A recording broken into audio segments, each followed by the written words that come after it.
नमस्कार दोस्तों, ये वीडियो फार्मर टू बिजनेस का पहला वीडियो होने वाला है। इस वीडियो में हम जानने वाले हैं कैसे आप किसी भी बिजनेस आइडिया को वेरीफाई कर सकते हैं बिना बिजनेस चालू करे और अपने लाखों रुपए की सेविंग कर सकते हैं। क्या आपको पता है भारत में 40% से भी ज्यादा स्टार्टअप स्टार्ट होने के मात्र 1 साल के अंदर क्लोज हो जाते हैं। वहीं जापान में केवल 10% स्टार्टअप ही है जो कि स्टार्ट होने के 1 साल के अंदर बंद होते हैं। तो जापान के पास कौन सी जादुई छड़ी है जिस कारण से वो एक सफल बिजनेस डेवलप कर पाते हैं, और वो जानेंगे हम इस वीडियो में। ये वीडियो आपके लिए इंपॉर्टेंट होने वाला है। पेन और कॉपी लेकर बैठ जाइए क्योंकि ये थ्योरेटिकल ना होकर प्रैक्टिकल होने वाला है। इस वीडियो में हम जानने वाले हैं वो पैमाने जिनके द्वारा आप किसी भी बिजनेस आइडिया को वेरीफाई कर पाएंगे। तो इस वीडियो को स्टार्ट करने से पहले आप पेन कॉपी लेकर बैठिए। अपने जितने भी बिजनेस आइडिया हैं जो आप करना चाहते हैं सभी को नोटबुक में नोट डाउन करके रखिए, क्योंकि हम सारे बिजनेस आइडिया को इसमें वेरीफाई करने वाले हैं कि वो आपके लिए काम करने वाले हैं या नहीं। जैसे कि हर बीमारी का इलाज अलग अलग होता है, हर मर्ज की दवाई अलग होती है, इसी प्रकार हर व्यक्ति के लिए कौन सा बिजनेस काम करने वाला है उसका डिसीजन भी अलग अलग होता है। सभी की पसंद एक सी नहीं होती। ऐसे ही एक बिजनेस सभी लोगों के लिए काम नहीं कर सकता, और हम वही जानेंगे कि आपके लिए कौन सा बिजनेस आइडिया है जो कि काम करने वाला है। तो इस वीडियो में अंत तक बने रहिए।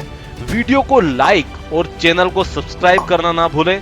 ये वीडियो किसानों और उन सभी के लिए जो अपना पहला बिजनेस स्टार्ट करने वाले हैं और स्टूडेंट के लिए भी इंपॉर्टेंट होने वाला है। तो इस वीडियो में अंत तक बने रहिए। चैनल को अभी सब्सक्राइब कर दीजिए क्योंकि आगे आने वाले वीडियो इससे भी बेहतरीन होने वाले हैं।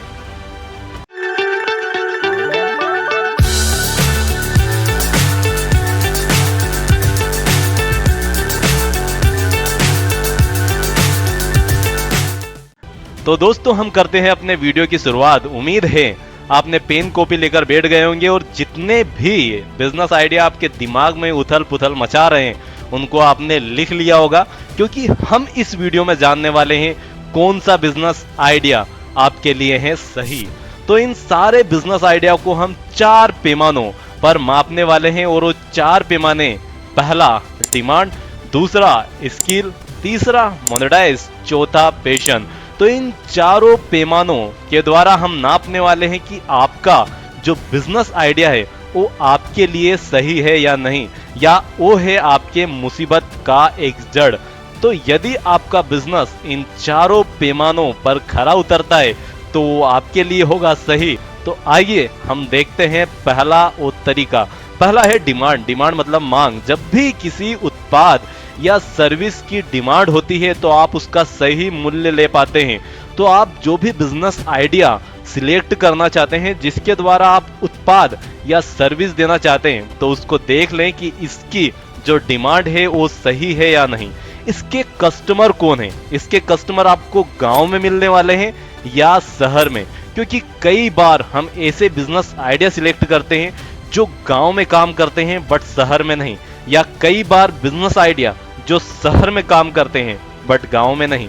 तो आपको पहले जितने भी बिजनेस आइडिया है उनको डिमांड वाले सेक्शन में लिखना होगा, और उनके आगे लिखना होगा किस बिजनेस को आप गांव में चालू करना चाहते हैं या शहर में।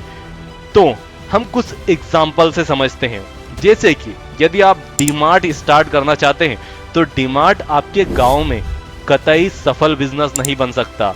वहीं यदि आप शहर में इसकी फ्रेंचाइजी लेकर स्टार्ट करते हैं तो आप एक सफल बिजनेस बना सकते हैं और करोड़ों कमा सकते हैं। वहीं यदि आप खली का बिजनेस करना चाहते हैं जिसमें कि पशुपालन जो करते हैं उसमें इसका यूज किया जाता है, तो इसके जो कस्टमर है, इसकी जो खपत है वो होने वाली है गांव में। आप शहर में फैक्ट्री डाल सकते हैं, यहाँ पर खली का उत्पादन कर सकते हैं, बना सकते हैं, बट बेचने के लिए तो आपको जाना पड़ेगा गांव में, क्योंकि इसके कस्टमर आपको मिलने वाले हैं गांव में। तो तो आपको पहले समझना होगा कि आपका बिजनेस आइडिया आप कहां से स्टार्ट करना चाहते हैं, गांव से या शहर से, क्योंकि वही डिसाइड करेगा कि आपका बिजनेस आइडिया की डिमांड रहने वाली है या नहीं। सो उम्मीद है आपने अपने सारे बिजनेस आइडिया को लिख लिया होगा। आपने ये भी लिख लिया होगा कि आप कौन सी जगह जहां से आप बिजनेस स्टार्ट करेंगे, गांव से या शहर से, और आपने उसके आगे मार्केट रिसर्च करके ये भी जान लिया होगा कि आपके उत्पाद या सर्विस की डिमांड गांव शहर में रहने वाली है या नहीं। तो अब हम चलते हैं दूसरे पैमाने पर, और दूसरा पैमाना है मोनेटाइज। कई लोग कहते हैं कि हम बिजनेस पैसों के लिए नहीं कर रहे, बट जरा सोच कर देखिए कि क्या आप एक ऐसा बिजनेस बिल्ड कर सकते हैं जहां पर आपकी आमदनी हो ही ना और आप एक अच्छे बिजनेस भी कहलाएं। बिजनेस को बिजनेस की तरह ही किया जाता है और पैसा कमाना बिजनेस में एक मुख्य उद्देश्य होता है। बिना पैसों के लिए आप बिजनेस को 1 साल से ज्यादा रन ही नहीं कर पाएंगे। आपको पैसों पर फोकस करना होगा। यहाँ पर कई लोग होते हैं जब वो अपना पहला बिजनेस स्टार्ट करते हैं तो बिजनेस और चैरिटी दोनों को एक साथ मिला देते हैं। बिजनेस और चैरिटी दोनों अलग अलग पैमाने हैं, दोनों को अलग अलग रखना होगा। जैसे आपने कई बड़ी कंपनियां जैसे रिलायंस, टाटा को देखा होगा, दोनों अपने बिजनेस के लिए अलग कंपनियां चलाती हैं, और ट्रस्ट जैसे टाटा ट्रस्ट हो गया, रिलायंस फाउंडेशन हो गया, जो कि चैरिटेबल काम करते हैं, लोगों के लिए काम करते हैं, पर दोनों को मिक्स नहीं करते। अभी अपने बिजनेस जितने भी आइडिया हैं उनको इस मोनेटाइज के नीचे लिखे और लिखे कि क्या एक्चुअली इस बिजनेस से आप पैसे कमा सकते हैं या नहीं, या आप ये केवल चैरिटी के लिए कर रहे हैं, क्योंकि चैरिटी के लिए जो काम किया जा सकता है उसे बिजनेस नहीं करते, और जो बिजनेस के लिए किया जाता है उसे चैरिटी नहीं करते। तीसरा पैमाना है स्किल। यदि आप पहले जाने कि आपके बिजनेस आइडिया के लिए कौन कौन सी स्किल सेट जिनकी जरूरत पड़ने वाली है, कुछ स्किल ऐसी भी है जिनको आप डेवलप भी कर सकते हैं, तो उनको लिख लें कि आपके बिजनेस आइडिया के लिए कौन कौन सी स्किल की जरूरत पड़ने वाली है। क्या इसके लिए आपको अलग से किसी व्यक्ति को हायर करना है, या ये काम आप स्वयं सीख सकते हैं, या आपको इसके बारे में पहले से पता है। जब आप कोई बिजनेस स्टार्ट करते हैं तो उसमें कई सारी स्किल जिनकी आपको जरूरत पड़ने वाली है, जैसे कि मार्केटिंग के लिए आपको जरूरत पड़ती है, सेल्स करने की स्किल चाहिए, आपको यदि अकाउंटिंग करनी है तो अकाउंट की स्किल चाहिए। अब सारी स्किल आपके पास तो नहीं हो सकती, इसके लिए आपको आउटसोर्स कुछ सर्विस को करना पड़ेगा। कुछ ऐसे काम हैं जिनके लिए आपको लोगों को हायर करना पड़ेगा, एम्प्लॉय रखने पड़ेंगे। पर ये बिजनेस आइडिया के टाइम पर ही देख लें कि आपको कौन कौन सी स्किल है जिनकी जरूरत पड़ने वाली है, और उनमें से कौन से काम हैं जो आपको पसंद है। तो आप देख लें क्या आप स्किल को या तो डेवलप कर सकते हैं, या आपको कुछ काम हैं जो बहुत अच्छे लगते हैं, कुछ काम है जिनको आप आउटसोर्स कर सकते हैं, उसके लिए आप एम्प्लॉय हायर करना चाहते हैं तो वो काम आप कर सकते हैं। बट यदि उस बिजनेस में आपको कुछ भी अच्छा ना लगे और ना ही वो स्किल आप डेवलप करना चाहें, तो बिजनेस यकीन मानिए आपके लिए नहीं है। तो ये हो गया स्किल। बट स्किल के बेस पर यदि आप में कोई स्किल नहीं है तो आप ऐसा नहीं है कि बिजनेस स्टार्ट नहीं कर सकते, आप स्टार्ट कर सकते हैं, बट वो स्किल भी आपके अंदर डेवलप करना जरूरी है। तो उसको धीरे धीरे अपने अंदर डेवलप करें। जैसे कि बिजनेसमैन बनना हो तो बिजनेस की भी कुछ स्किल्स होती हैं, कुछ सेट होते हैं, कैसे मैनेजमेंट करना है, कैसे एम्प्लॉय हायर करना है, जो कि आप इस चैनल के माध्यम से सीख जाएंगे। बट हाँ, कई ऐसी स्किल भी हैं जो कि आपको खुद को डेवलप करना होगी, उनको अलग अलग सोर्स से आपको सीखना होगा। तो देख लें कि क्या वो स्किल आप सीख सकते हैं, तो ये आपको थर्ड पैमाने को जांचने में मदद करेगा। तो यहाँ पर भी आप सारे बिजनेस आइडिया को नोट डाउन कर लें, और उन बिजनेस आइडिया में कौन कौन सी स्किल्स है जिनकी आपको जरूरत पड़ने वाली है उनको भी नोट डाउन कर लें, और ये भी लिख लें कि उन स्किल्स में कौन सी स्किल है जिन पर आप स्वयं काम करने वाले हैं, और कौन सी स्किल है जिनके लिए आप एम्प्लॉय को हायर करने वाले हैं या आउटसोर्स करने वाले हैं। अब बात आती है चौथे पैमाने की, जो है पैशन।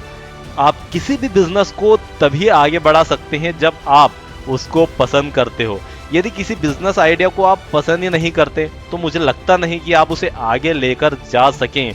तो पहले वेरीफाई कर ले कि क्या एक्चुअली वो काम आपको पसंद है या नहीं, ताकि आप अपने लाखों रुपए डुबाने से बचा सकें। कोई काम आपको पैसे के लिए कुछ टाइम तक मोटिवेट कर सकता है, बट जब तक उस काम के लिए आपको पैशन ना हो, जब तक वो आपको अच्छा ना लगे, यकीन मानिए उसमें आप एक सफल बिजनेस नहीं बन पाएंगे।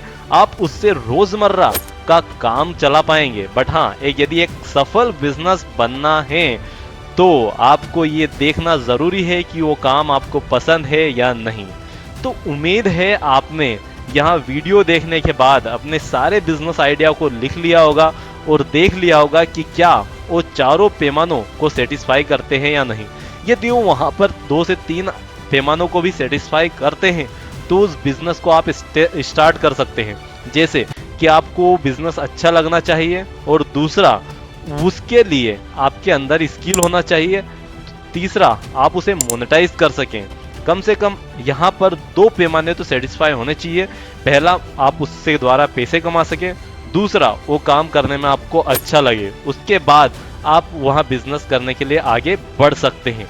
तो उम्मीद है ये वीडियो आपको अच्छा लगा होगा। यदि हाँ तो वीडियो को लाइक कर दीजिए और ज़्यादा से ज़्यादा कमेंट करें कि क्या आपने इसको प्रैक्टिकल अपनाया या नहीं। और इस वीडियो को तब तक देखिए जब तक कि आप इसको प्रैक्टिकल रूप में अपना ना ले, क्योंकि हम स्टेप बाय स्टेप चलने वाले हैं। आप नेक्स्ट वीडियो देखिए, उसके पहले इसको प्रैक्टिकल इम्प्लीमेंट कर लें ताकि आप हमारे दूसरे वीडियो के लिए तैयार हो सकें।